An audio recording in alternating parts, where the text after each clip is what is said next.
let's talk about some of the cons of rent to own. And I want to talk about the number one con. And this is why rent to own sometimes gets the stigma of being a scam. When you Google it, stuff like that. I know people always ask, is it a scam? Buyer beware, that sort of thing. The number one reason is when you're doing the rent to own, you're paying additional fees monthly, right? Like we talked about, say market rent's $2,000, but you're paying $2,500 because an additional $500 is going into an account. This is the biggest con. If you break the terms of the contract, say you don't pay 1 month, you don't pay 2 months, you breach the contract, or the 5 years comes up and you don't purchase the house, you don't get that extra money that you were putting aside. You weren't putting aside, that you were giving to the landlord back. The landlord keeps that. So that is the biggest con with a rent to own. You need to make sure that you can follow through, because one of the other things is you need to, which I guess I'll call it con number 2, you need to be able to qualify for a mortgage at the end of the rental term.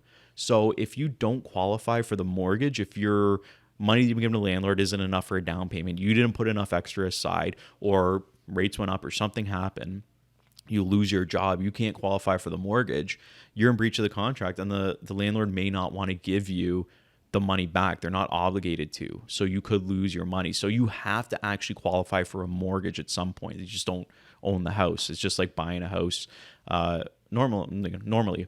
And then one con, to kind of address to a pro that I talked about previously, is about locking in a price. If you locked in a price when the market was high, we talked about locking in low, you could get the benefit of the market going up. But if you locked in a price when the market was high and the market went down, then you're actually spending more for a house than it's worth, because that's what you were contractually obligated to. So that's probably, I'd say one of the bigger cons. Another one is generally you don't do a home inspection on a rent to own. So you could sign the rent to own contract. Everything's great. You move into your property. Day number 1, you turn on the sink and it's not even connected. Doesn't even work. Furnace is old. Roof is old. All these things. But you've rented, you are agreed to purchase this home, but you haven't done a home inspection. So that's kind of a beware situation. You want to make sure that everything is good on that end. And I guess that's all the cons I have there. I mean, I know that they often get called scams and stuff like that.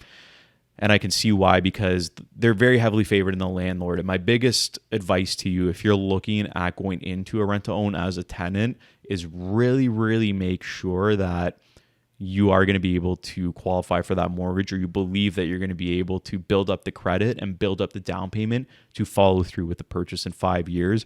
Otherwise, you're at risk of losing any additional monies that you've put into it. So that's all the cons. If you guys can think of more cons, let me know. Drop a comment below.